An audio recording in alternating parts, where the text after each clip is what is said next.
Orang kaya yang bodoh. Katanya lagi kepada mereka, berjaga-jagalah dan waspadalah terhadap segala ketamakan. Sebab walaupun seorang berlimpah-limpah hartanya, hidupnya tidaklah bergantung daripada kekayaannya itu.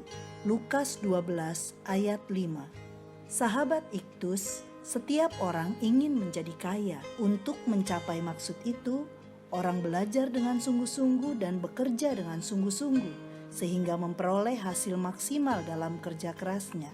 Ada pula orang malas yang ingin menjadi kaya dengan menghalalkan segala cara, termasuk dengan cara yang tidak berkenan kepada Tuhan. Apakah seorang Kristen boleh menjadi kaya?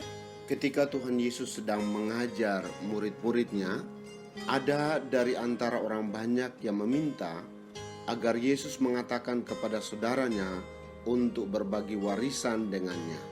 Ayat yang ke-13. Tetapi Tuhan Yesus tidak memenuhi permintaannya. Ayat yang ke-14. Karena Tuhan Yesus tahu bahwa masalah yang paling mendasar adalah karena orang itu dikuasai ketamakan. Istilah ini dijelaskan melalui sebuah perumpamaan tentang orang kaya yang bodoh. Ini merupakan keadaan yang ironis.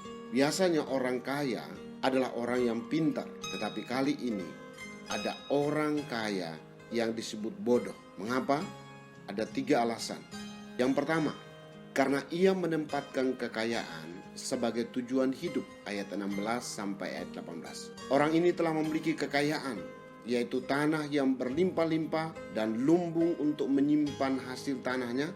Namun ia tidak pernah merasa puas dengan apa yang dimilikinya dan ingin terus memperbesar kekayaannya. Karena kekayaan menjadi tujuan hidupnya, semua kekuatannya dikerahkan hanya untuk mencapai tujuan itu. Yang kedua, karena ia mengandalkan kekayaan untuk memperoleh kebahagiaan hidup. Ayat 19. Ia menyapa dirinya sendiri, jiwaku. Ini menunjukkan sebuah keangkuhan atau pengandalan diri. Ia ingin meyakinkan dirinya bahwa semua kekayaan yang dimilikinya dapat diandalkan untuk memberi kebahagiaan hidup. Beristirahatlah, makanlah, minumlah, dan bersenang-senanglah. Yang ketiga, karena ia tidak sadar bahwa kekayaan bersifat fana. Ayat yang ke-20. Ayat ini menyatakan tentang betapa fananya kehidupan manusia. Dalam waktu yang telah ditentukan, jiwanya diambil daripadanya dan tidak ada sedikit pun kekayaan yang dapat dibawanya. Kekayaan tidak dapat memperpanjang umurnya, juga tidak dapat menghalanginya untuk menghadapi kematian. Ayat 21 merupakan sebuah kesimpulan dari perumpamaan ini, yaitu bahwa Tuhan tidak melarang kita menjadi kaya. Tetapi inilah keadaan yang Tuhan inginkan, kaya di hadapan Allah. Pertama, dengan melihat kekayaan sebagai sarana untuk mencapai sasaran, yaitu sesuatu yang bernilai kekal. Demikianlah jadinya dengan orang yang mengumpulkan harta bagi dirinya sendiri. Kekayaan bukanlah untuk dikumpulkan bagi kepentingan diri sendiri. Kepuasan memiliki kekayaan adalah ketika seseorang bersedia menjadi saluran berkat bagi orang lain. Kedua, melihat kekayaan sebagai bonus yang mengikuti setiap orang yang mengejar sesuatu yang bernilai kekal. Kaya di hadapan Allah dijelaskan dalam sebuah kalimat penting di ayat 31. Tetapi carilah kerajaannya, maka semuanya itu akan ditambahkan juga kepadamu. Sahabat Iktus, harta di dunia tidak akan pernah memberi kepuasan kepada kita. Malahan ia merongrong kita untuk terus mengejarnya. Mengejar harta dunia membuat hidup menjadi sangat melelahkan.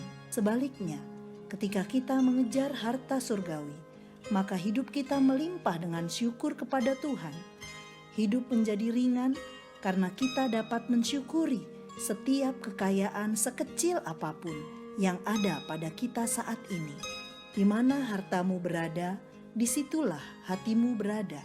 Harta tertinggi saya adalah memiliki Yesus sebagai Tuhan dan Juru Selamat, sehingga saya beroleh kepastian hidup kekal. Saya dapat bersekutu dengan Tuhan setiap hari. Adalah harta berharga yang selalu saya jaga dan pelihara. Saya bersukacita untuk setiap berkat yang diberikan Tuhan kepada saya, karena dalam setiap berkat ada titipan Tuhan untuk saya salurkan kepada saudara-saudara saya. Sahabat Iktus yang dikasihi Tuhan, apa yang memberikan kepuasan dalam hidup saya? Bagaimana caranya agar saya senantiasa bersyukur atas apa yang ada pada saya? Kepada siapa Tuhan menitipkan berkat-Nya untuk saya salurkan? Tuhan Yesus, saya ingin memiliki cara pandang yang benar terhadap harta, sehingga hidup saya melimpah dengan syukur. Tolonglah saya untuk menempatkan Yesus dan semua hal kekal lebih tinggi dari harta dunia. Saya tidak akan membawa harta saya ketika saya mati, tetapi investasi saya adalah untuk kekekalan. Saya ingin mengelola harta saya sebagai sarana untuk memperkenalkan kebenaran sejati kepada segala suku, kaum, dan bahasa di dunia ini. Amin. Semua yang aku miliki adalah milik Tuhan, dan aku hanya penata layan.